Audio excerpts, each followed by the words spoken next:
more, sissy. Fly. Freedom. Fear of failure versus hatred of failure. There's an important distinction between fearing failure and hating failure. The fear of failure is rooted in judgment. When we fear failure, what we truly fear is how others will see us if we fall short. It's not just the act of failing. It's the feeling of being exposed as unworthy. Deep down, we all crave a sense of worthiness. And when we're judged negatively, it shakes that foundation. This fear often comes from a worldview where power equals domination.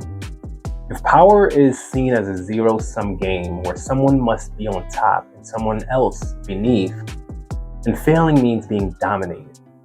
It's proof that we are less than. That mindset makes us avoid any action that might expose weakness or imperfection, because to lose, even temporarily, feels like we're losing our worth. The truth is, real power is about accomplishment, not domination. Those who understand this know that success doesn't always mean being on top.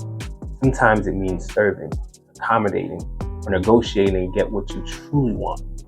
The person who serves others, compromises strategically, who plays the long game, may appear to be submissive in the short term, but in truth, they are exercising a deeper form of power, the power to achieve their aims. Now, hatred of failure.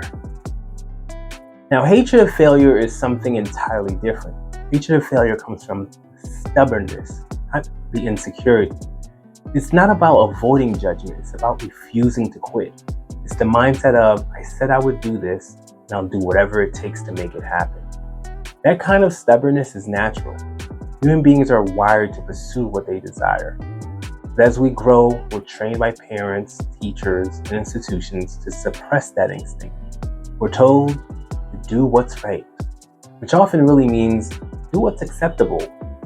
The push for conformity is not done with ill intent. Conformity keeps society stable, but it can also dilute personal conviction. Over time, we lose touch with the part of ourselves that insists on our own vision of what's right. The part that says, this is what I want to create, and I'll see through it. The danger is when we start believing that being stubborn is wrong. That persistence, obsession, and defiance are traits to be tamed. In truth, those are the very qualities that drive great accomplishments. The key is to balance stubbornness with integrity.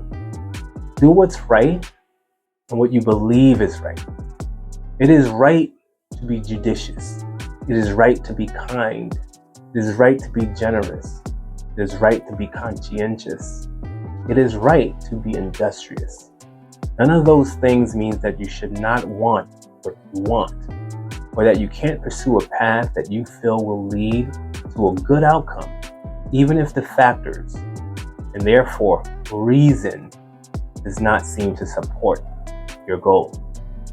Because, as George Bernard Shaw said, all progress depends on the unreasonable man. So fear of failure comes from the mindset of domination and judgment, a belief that losing means being less. Hatred of failure comes from a mindset of purpose and stubbornness, a belief that losing is simply not an option. One protects the ego, the other fuels the will. The latter is where true power lives.